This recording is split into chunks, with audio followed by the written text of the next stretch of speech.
Walhamdulillahi hamdan katsiran thayyiban mubarakan fih kama yuhibbu rabbuna wa yarda. Ashhadu an la ilaha illallah wahdahu la syarika lah wa ashhadu anna Muhammadan abduhu wa rasuluh sallallahu alaihi wa ala alihi wa ashabihi wa man tabi'ahum bi ihsanin ila yaumiddin. Amma ba'd. Akhwana fid din, a'azzani Allah wa iyyakum. Kita lanjutkan pelajaran kita dengan kitab Arba'in An-Nawawiyah. Kita sampai pada hadis yang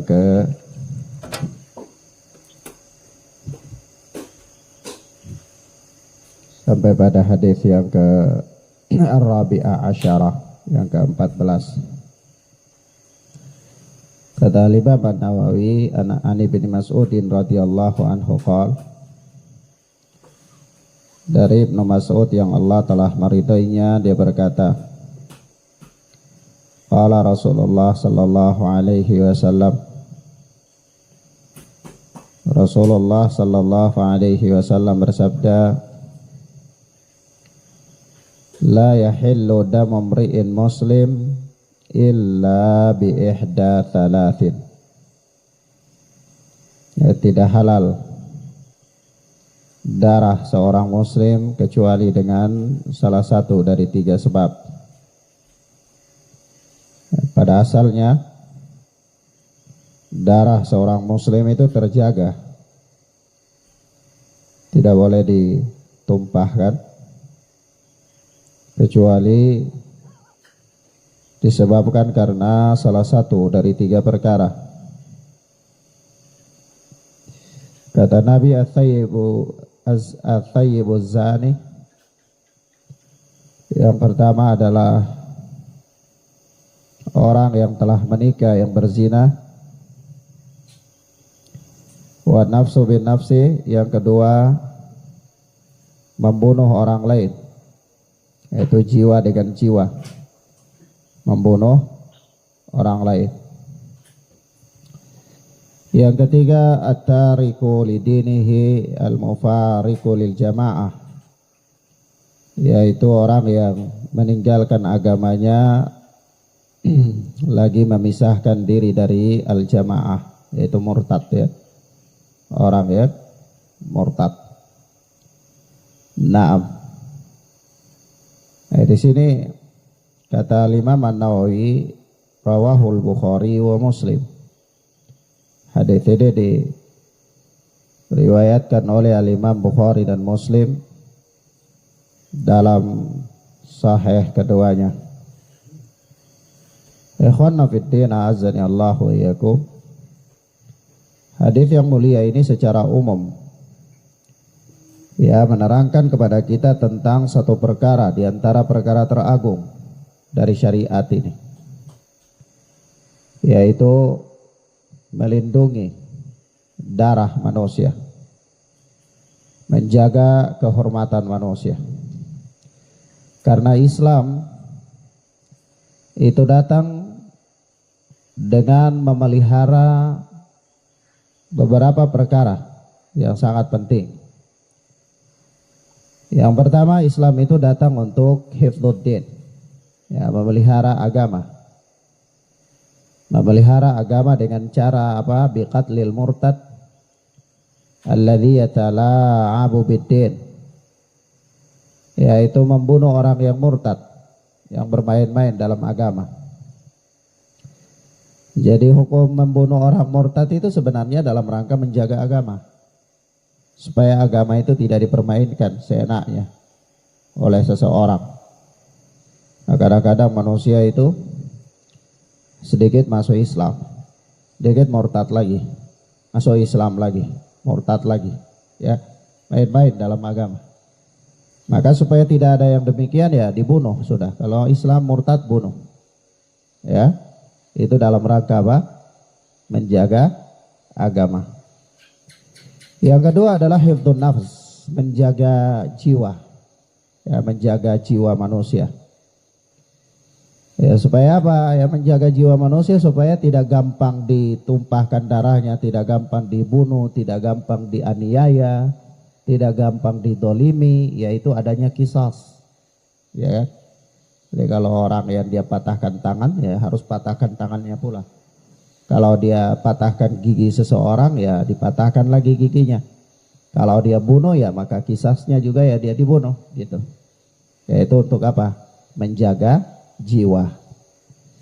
Supaya manusia itu jangan didolimi, ya, jangan di apa? Jangan disakiti, jangan dilanggar, ya.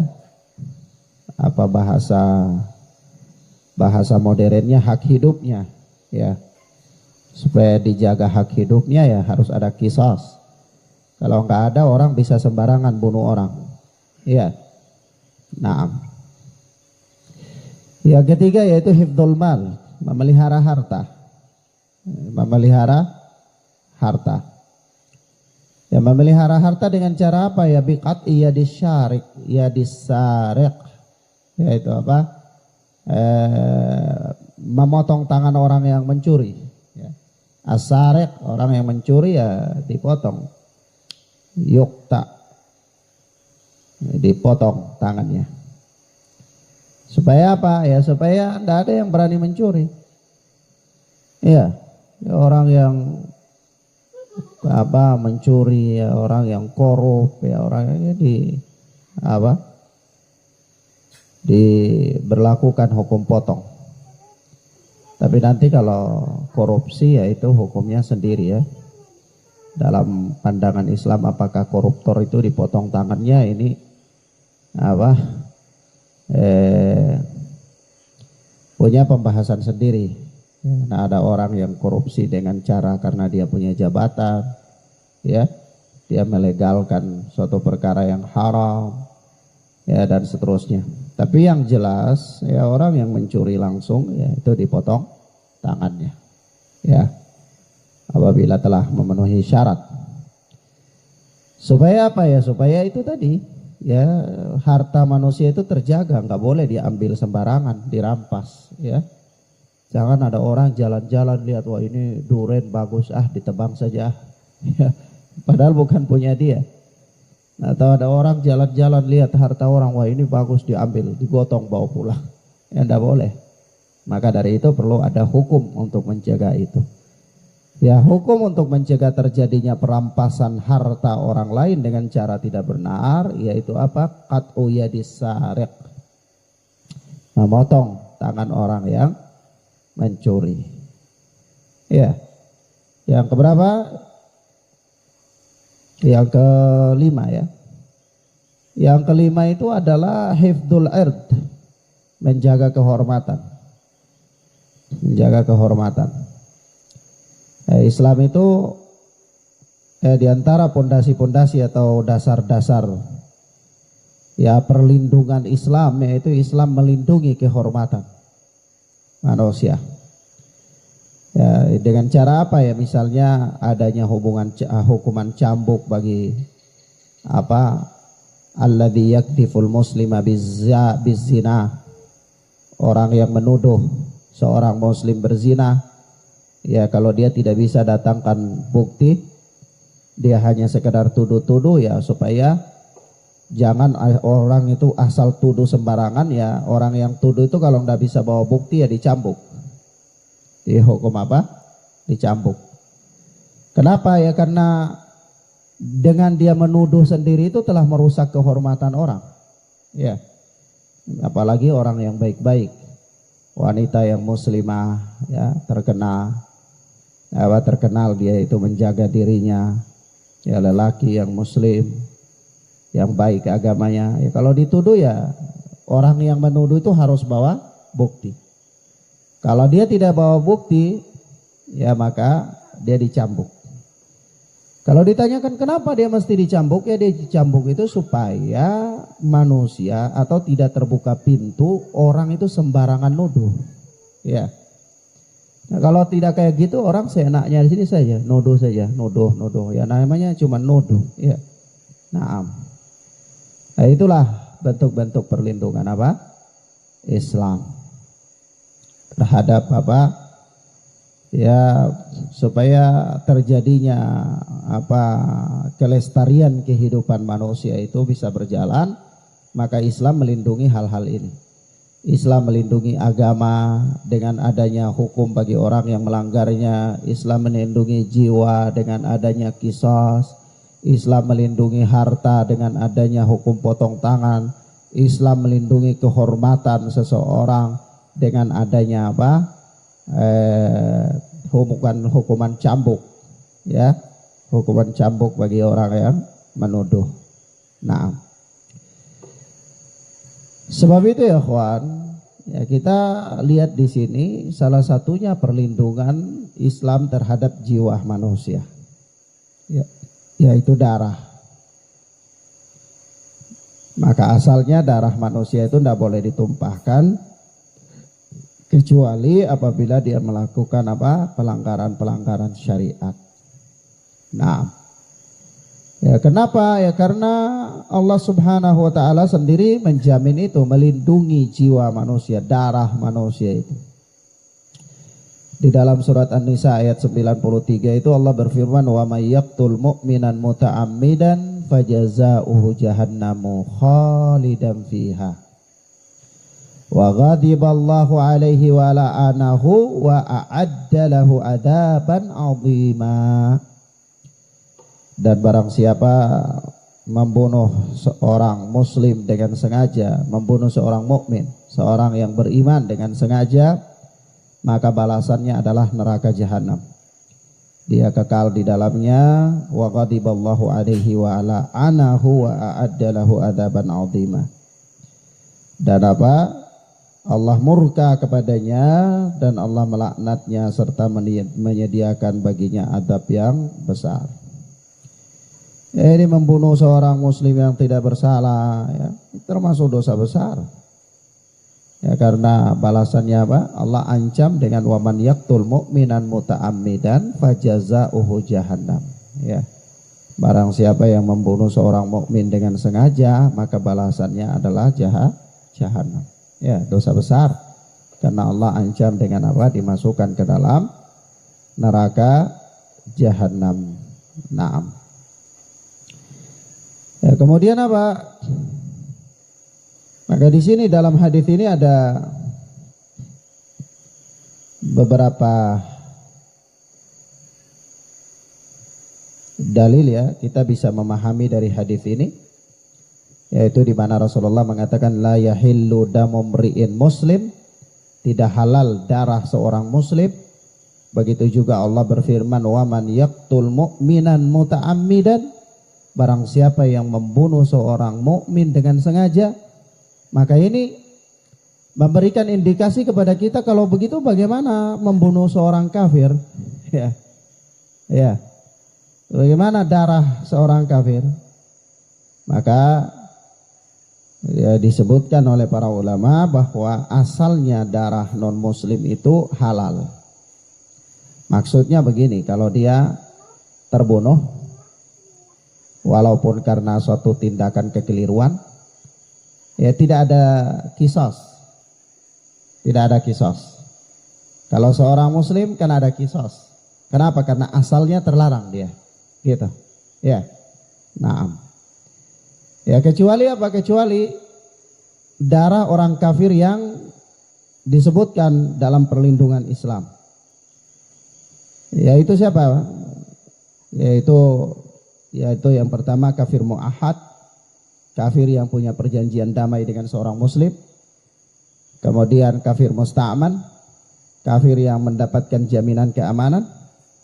Dan yang ketiga adalah kafir dhimmi, kafir yang hidup dengan kaum muslimin, yang dia membayar jizyah kepada kaum muslimin. Ya, perhatikan ya hukum asal ya. Karena Rasulullah mengatakan bahwa hukum asal darah muslim itu terlarang ditumpahkan, maka dikecualikan, disebutkan kecuali beberapa saja gitu. Maka yang tidak disebutkan asalnya terlarang. Ya, orang kafir itu tidak disebutkan yang terlarang, tapi disebutkan yang terjaga. Maksudnya hukum asalnya boleh. Hukum asalnya darah orang kafir itu halal. Kecuali, maka disebutkan yang kecualinya. Begitu. Jadi dia punya hukum asal yang beda. Kalau orang muslim kan hukum asal terlarang, kecuali yang dibolehkan. Nah, di sini hukum asalnya boleh, kecuali yang dilarang. Ya. Yang dilarang itu apa? Yang dilarang 3 ya, kafir mu'ahad, kafir musta'man, kafir zimmi. Maksudnya apa ya? Maksudnya kalau seandainya ada seorang kafir dia terbunuh karena seorang muslim, maka tidak ada qisas. Tidak ada apa? Qisas. Nah, begitu ya. Wallahu ta'ala a'lam bis-shawab. Dan Nas mengatakan la yahillu damu mri'in muslim, tidak halal darah seorang muslim. Berarti pemahaman terbaliknya darah orang kafir gimana ya? Halal saja. Ya. Nah, bukan berarti boleh dibunuh sembarangan, bukan ya. Nah, tetapi maksudnya ya kalau terjadi pembunuhan secara tidak sengaja misalnya, maka tidak berlaku hukum qisas ya. Nah, wallahu a'lam bis-shawab. Kemudian di sini yang berikut adalah kita lihat di sini ya, at-thayyibuz zani, yaitu orang yang berzina. Ini hukum rajam ya. Hukum rajam. Nah, hukum rajam itu ya dengan cara ya dibunuh, dirajam. Orang yang sudah menikah kalau dia berzina ya disampai ke pengadilan ya dirajam. Dirajam itu dilempari dengan batu sampai mati. Kalau ditanyakan lah Ustadz, kan Nabi mengatakan idza qataltum fa ahsinul qitla, kalau kalian membunuh maka berbuat baiklah dalam bunuh. Oh, ini kenapa dia dilempari? Kan itu menyiksa ya, lempar menyiksa. Ya begitu. Maka kita katakan bahwa yang dimaksudkan dengan berbuat baik di dalam membunuh itu ya bukanlah sikap yang paling mudah dalam membunuh, akan tetapi yang dimaksud adalah tindakan yang sesuai dengan syariat. Jadi kalau idza qataltum fa ahsinul qitla, kalau kalian membunuh maka berbuat baiklah dalam membunuh. Jadi maksud berbuat baik di situ apa? Ya bukan menurut cara kita, tapi menurut pandangan syariat. Kalau syariat mengatakan ini cara bunuhnya begini, yang baik ya itulah yang baik, ya. Gitu. Sebab apa? Misalnya kalau orang dia menyembelih pakai pisau, syariat mengatakan itu yang baik, ya. Tapi kalau ada orang yang dia bilang tembak aja mati langsung, ya kan juga lebih cepat mati, itu mudah ya, tinggal ditembak mati. Tapi itu bukan cara yang baik dalam pandangan Islam. Walaupun menurut manusia itu kan baik, itu gampang aja kan, gak susah-susah. Ya, tapi kita katakan karena yang dimaksudkan dengan cara yang baik di situ di dalam hadis itu bukan baik dalam pandangan manusia, tetapi baik dalam tinjauan syariat. Ya. Nah, syariat mengatakan apa ya? Syariat mengatakan kalau orang yang sudah menikah berzina itu ya membunuh dengan cara rajam, itulah cara yang baik. Ya. Nah, Allah Subhanahu wa taala berfirman dalam surat An-Maidah ayat yang ke-50, "Wa man ahsanu minallahi hukman liqaumi yuqinun." Hukum siapakah yang lebih baik daripada hukum Allah bagi orang-orang yang yakin, ya. Bagi Bagi orang-orang yang meyakini kebenaran agama. Nah. Kemudian yang berikut apa? Yang berikut di situ adalah an-nafsu bin nafsi, yakni qisas ya. Qisas. Ya, hukum qisas sebagaimana sudah sering kita bahas. Dan nanti ada pembahasan khusus tentang qisas ini dalam masalah fikih ya. Nah, kemudian yang berikut at-tariku lidinihi al-mufariqu lil jamaah, yaitu orang yang murtad ya. Hukum murtad itu dibunuh. Hukum apa? Murtad itu dibunuh. Nah, Kalau ditanyakan Ustadz, apakah ada hukum lain bagi atau ada perkara-perkara lain yang membolehkan untuk darah seorang muslim itu ditumpahkan? Ya, atau darah seorang muslim yang hukum asalnya itu haram menjadi halal? Jawabnya ada. Ada. Yaitu apa? Ya seperti dalam masalah homoseks. Ya. Homoseks. Yaitu apa? Ya laki-laki dengan laki-laki. Ya, perempuan dengan perempuan. Nah, itu juga dibunuh hukumnya. Ya. Nah, ya, Rasulullah sallallahu alaihi wasallam bersabda dalam hadis yang dikeluarkan oleh Imam Ahmad, "Man wajadtumuhu ya'malu amala qaumi Lut faqtulul fa'il wal maf'ulal bih."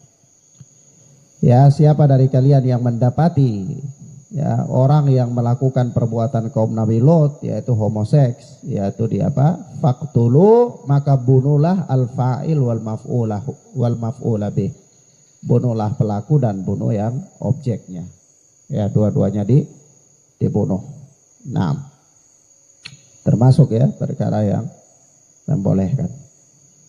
Kalau ditanya siapa yang berhak membunuh, ya berhak membunuh itu adalah penguasa, pemerintah. Ya. Tidak boleh masing-masing orang. Tiada dua orang pemuda lihat orang lakukan perbuatan kaum Nabi Lut langsung dia bunuh, tidak boleh. Ya, nah, wallahu a'lam bissawab. Demikian pula ya di beberapa hal ya kawan, ya, berkaitan dengan darah seorang muslim ya boleh ditumpahkan. Termasuk di situ orang murtad. Orang murtad itu kata Nabi, man baddala dinahu faqtuluhu. Barang siapa yang murtad mengganti agamanya maka bunuhlah dia. Kita ini kadang-kadang orang sudah murtad ya masih dianggap saudara, keluarga ya. Nanti dia anaknya mati ya masih datang ke sana bawa makanan banyak-banyak. Kasihan ya. Ya syariat mengatakan man baddala dinahu faqtuluh. Barang siapa yang murtad maka bunuhlah dia. Penguasa yang harus membunuh dia. Ya kalau memang tidak ada hukum yang demikian ya tidak ada penguasa yang melaksanakan hukumnya ya paling kurang ya dia diboikot. Dia diboikot. Selama-lamanya, bukan diboikot sehari dua hari ya selama-lamanya. Sampai dia bertobat dari kekafirannya ya. Naam. Taib wallahu a'lam bissawab. Ila huna naktafi bihadzal dars ya ikhwan. Satu hadis yang bisa kita bacakan. Sallallahu ala nabiyina Muhammad wa ala alihi washabbihi wasallam. Subhanakallahumma bihamdika asyhadu an la ilaha illa anta astaghfiruka wa atubu ilaik. Wassalamualaikum warahmatullahi wabarakatuh.